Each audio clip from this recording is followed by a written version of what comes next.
सुनीता देवी टूटी चारपाई पर लेटी थी। वह इतनी बूढ़ी थी कि अब कुछ भी काम नहीं कर सकती थी। उनकी पोती आराध्या ही घर का वाहिद सहारा थी।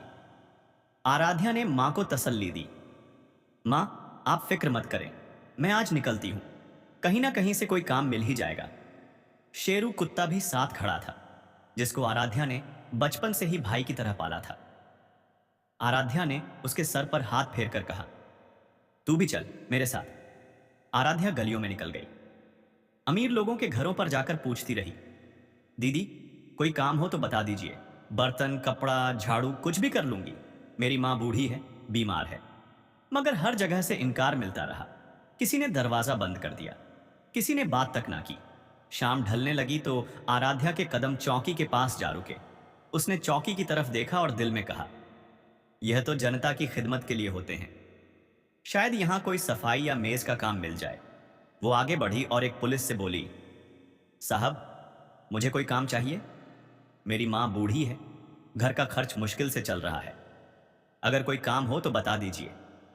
चौकी में बैठे तीन चार पुलिस वाले उसकी बात सुनकर हंसने लगे। एक ने कहा, अरे भाई यह भी आई है काम मांगने, कौन सा काम करेगी ये। दूसरे ने मजाक उड़ाते हुए कहा, काम तो बहुत है लेकिन यह समझ ले, वो काम है जो सबके बस का नहीं। तीसरे ने जोर से हंसते हुए कहा, चलो अंदर आ जाओ, फिर बताते हैं क्या काम है। आराध्या के चेहरे पर खौफ छा गया। उसने जल्दी से कहा, साहब बराए करम मजाक ना करें, अगर साफ सीधा काम है तो बता दीजिए। मैं भीख नहीं मांगना चाहती, मेहनत कर लूंगी। शेरू ने जोर से भौंकना शुरू कर दिया। पुलिस वाले हंसकर उसे धमकाने लगे, कुत्ते को बाहर बांध दे वरना यहीं गोली मार देंगे। इतने में अचानक चौकी के अंदर से एक भारी आवाज गूंजी, ये सब क्या हो रहा है। सब खामोश हो गए। सामने बड़े अफसर राजेश वर्मा खड़े थे। उनकी पेशानी पर बल पड़ गए थे। उन्होंने गुस्से में कहा, तुम लोग पुलिस वर्दी पहनकर औरतों को तंग करते हो, शर्म नहीं आती। चौकी का माहौल एकदम बदल गया। पुलिस वाले एक दूसरे को देखने लगे और आराध्या सहमे हुए अंदाज में वहीं खड़ी थी। शेरू अभी भी धीरे धीरे गर्रा रहा था। राजेश वर्मा के गुस्से की आवाज से पूरा थाना एक लम्हे को सन्नाटे में डूब गया। बाकी पुलिस वाले शर्मिंदा होकर चुप बैठ गए। उसने आराध्या को देखते हुए नरम लहजे में कहा, हाँ बेटी तुम बताओ क्या चाहिए तुम्हें। आराध्या ने डरते डरते जवाब दिया, साहब मैं तो सिर्फ काम मांगने आई थी। मेरी मां बूढ़ी है, बीमार है, दवाई के लिए पैसे नहीं है। अगर कोई सीधा काम मिल जाए तो मैं कर लूंगी। ने सर हिलाया और कहा, काम तो मिलेगा, तुम फिक्र ना करो। हाँ तुम्हें उजरत भी मिलेगी ताकि तुम मां के लिए दवाई ले सको। अभी के लिए एक काम है, थाने की सफाई कर दो। आराध्या की आंखों में उम्मीद झलकने लगी। उसने कहा, जी साहब मैं अभी कर देती हूं। राजेश वर्मा ने इशारा करते हुए कहा, लेकिन पहले यह कुत्ता बाहर कर दो, थाने के अंदर जानवर नहीं आ सकते। आराध्या ने शेरू की तरफ देखा। वो जोर से दुम हिला रहा था, जैसे कहना चाह रहा हो, मैं साथ हूं। आराध्या ने धीरे से कहा, शेरू बाहर जा, मैं अभी आती हूं। शेरू ने रोका, मगर आखिरकार आराध्या के कहने पर वो थाने के गेट के बाहर बैठ गया। आराध्या अंदर गई। उसे साथ वाले कमरे में भेज दिया गया, जहां सफाई का सामान रखा था। उसने झाड़ू उठाया और कोने कोने से सफाई करने लगी।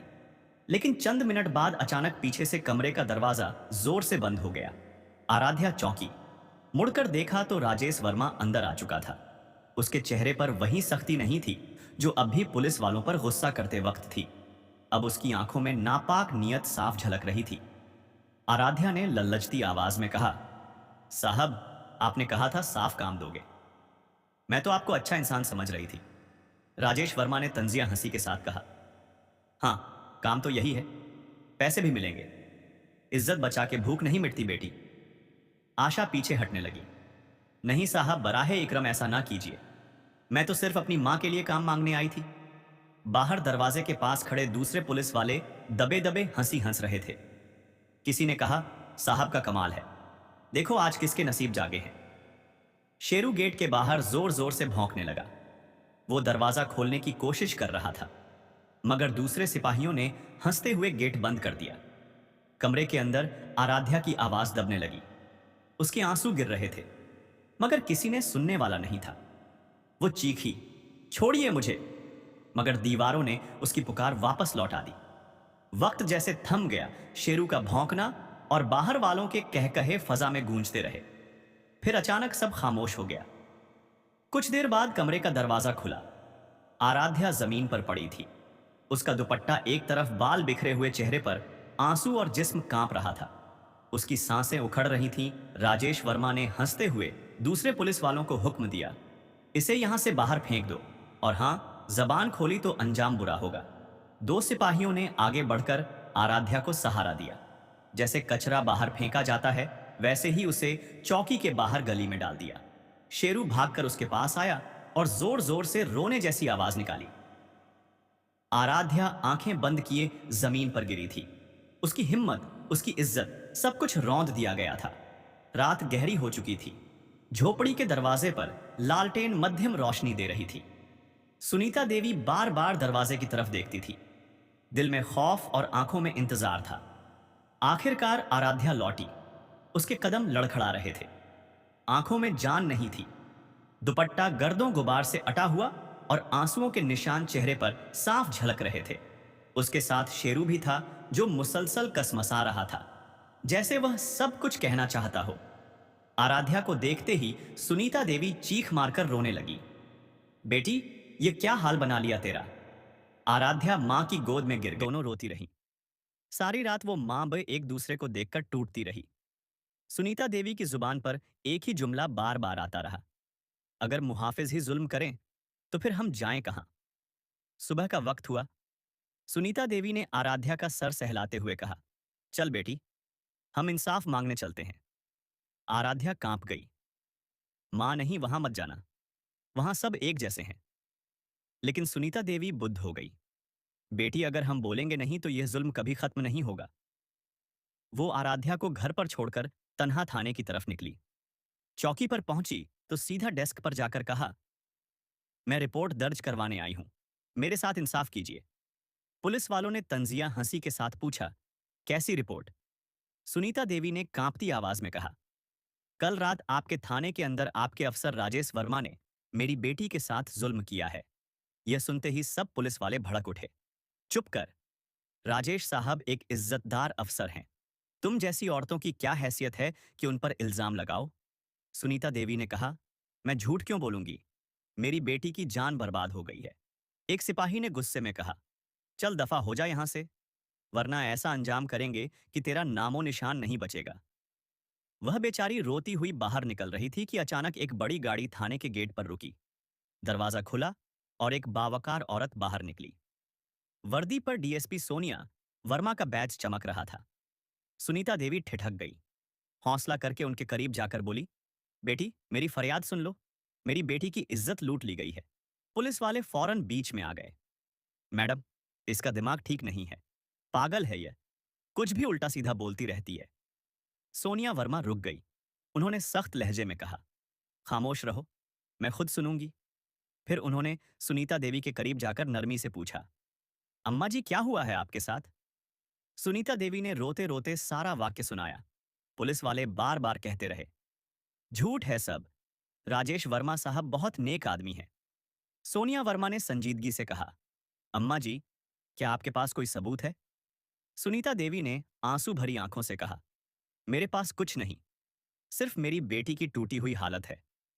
सोनिया वर्मा ने लंबी सांस ली और बोली, बगैर सबूत के हम केस आगे नहीं बढ़ा सकते। मां जी, आपको सबूत देना होगा। सुनीता देवी का दिल टूट गया। उन्होंने रोते हुए कहा, मुझे यही उम्मीद थी कि तुम इंसाफ दोगी, मगर लगता है यहां भी इंसाफ नहीं मिलने वाला। वो धीरे धीरे कदमों से वापस चलने लगी। पुलिस वाले मैडम की तरफ देखकर कहने लगे, हम तो पहले ही कह रहे थे, ये औरत पागल है। सोनिया वर्मा के चेहरे पर संजीदगी गहरी हो गई। आंखों में शक की झलक उभर आई, जैसे उनके दिमाग में पहली बार कुछ हलचल सी होने लगी हो। डीएसपी सोनिया वर्मा थाने के गेट से निकली तो उनके धन में उलझन बढ़ गई। सुनीता देवी की आंखों के आंसू और आराध्या के टूटे हुए वजूद ने उन्हें अंदर से हिला दिया था। वो चुपचाप चल रही थी कि अचानक पीछे से तेज भौंकने की आवाज आई। शेरू आगे भागा। सोनिया ने एक लम्हा सोचा, फिर उसके पीछे चल पड़ी। वो तेजी से गलियों से गुजरकर उन्हें शांता देवी की झोपड़ी तक ले आया। अंदर दाखिल होते ही उन्होंने देखा कि आराध्या कोने में बैठी थी, सर झुकाए, और सुनीता देवी उसके पास रोती जा रही थी। सोनिया ने आहिस्ता कहा, अम्मा जी, मैं आपकी बात सुनने आई हूं, सच जानना चाहती हूं। सुनीता देवी ने हाथ जोड़ दिए। बेटी, अगर मुहाफिज ही दरिंदे बन जाए तो हम जाएं कहां? इंसाफ दिलाओ, वरना हम जीते जी मर जाएंगे। आराध्या ने हिम्मत करके सोनिया को सब कुछ बताया। कमरे की खामोशी में उसकी आवाज लरज रही थी। शेरू करीब बैठा आराध्या को देखता रहा, जैसे गवाही दे रहा हो। सोनिया की आंखें नम हो गई। वह एक लम्हे के लिए रुकी और बोली, नहीं, अब और नहीं। अगर यह सब सच है तो मुझे कुछ करना होगा, और तुम्हारा यह कुत्ता यह आम कुत्ता नहीं है, यह समझदार साथी है। उसी वक्त उनके जहन में एक ख्याल आया। सोनिया ने हुलिया बदला। एक आम सी गरीब और थकी हारी औरत बनकर दोबारा उसी थाने में पहुंची। कपड़े फटे, पुराने चेहरा मिट्टी से अटा हुआ। सिपाहियों ने तंजिया नजर डाली। हाँ भाई, क्या चाहिए? सोनिया ने धीमी आवाज में कहा। साहब, भूख लगी है, कुछ मदद कर दें, थोड़े से पैसे दे दें। राजेश वर्मा बाहर आया, तेज आंखें गुरूर से भरा। लहजा, पैसे यहां दूंगा, लेकिन पहले एक काम करना होगा। सोनिया ने मासूम बनकर पूछा, क्या काम? साहब, राजेश ने इशारा किया। चल, इस कमरे में जा, अंदर सफाई करनी है। सोनिया झिझकते हुए अंदर चली गई। कमरे में खामोशी थी। अचानक दरवाजा बंद हुआ और राजेश पीछे आ गया। उसकी आंखों में दहशत थी।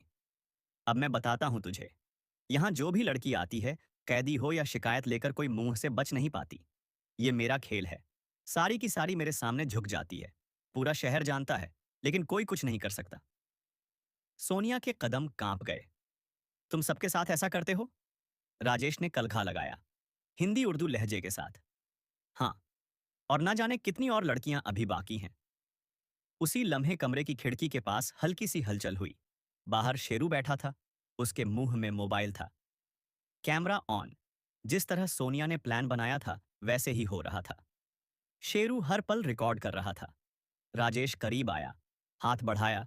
सोनिया ने जोर से धक्का दिया। वो चिल्लाई, दूर रहो मुझसे। राजेश झपट्टा, लेकिन उसी वक्त शेरू जोर से भौंका। आवाज ऐसी थी कि पूरे थाने में गूंज गई। सिपाही बाहर से हड़बड़ाकर खड़े हो गए, लेकिन अंदर आने की हिम्मत ना हुई। राजेश चौंका और एक लम्हे को रुक गया। सोनिया ने मौका देखकर दरवाजा खोला। सबूत अब उनके हाथ था। दूसरे दिन शहर के मरकजी मीडिया हॉल में हुजूम था। बड़े बड़े सहाफी, रिपोर्टर्स, कैमरे, माइक सब इकट्ठे। लोग हैरान थे कि आज ऐसा कौन सा इंकशाफ होने वाला है जिसके लिए डीआईजी अरुण कुमार ने खुद सबको बुलाया है। स्टेज पर अरुण कुमार बैठे थे, साथ में वर्दी में सोनिया वर्मा। सब निगाहें उन पर थीं। अरुण कुमार ने माइक पर कहा, आज हम आपको एक सच दिखाने जा रहे हैं। एक ऐसा सच जो हमारे महकमा पुलिस के माथे पर कलंक है। कलारपुर थाने के अंदर जो होता रहा, वो शायद आपके होश उड़ा दे। हॉल में वही वीडियो दिखाया गया जो एक पुलिस सालों से महिलाओं के साथ करते आ रहा था। और फिर सोनिया को बोलने का मौका दिया गया और आदेश तुरंत दिया गया कि इनको सस्पेंड किया जाए। इस तरह से एक बहादुर पुलिस ऑफिसर ने राजेश के खिलाफ सबूत इकट्ठा करके उसको सबक सिखाया। दोस्तों, अगर आपको यह घटना अच्छी लगी हो तो वीडियो को एक लाइक करके चैनल को सब्सक्राइब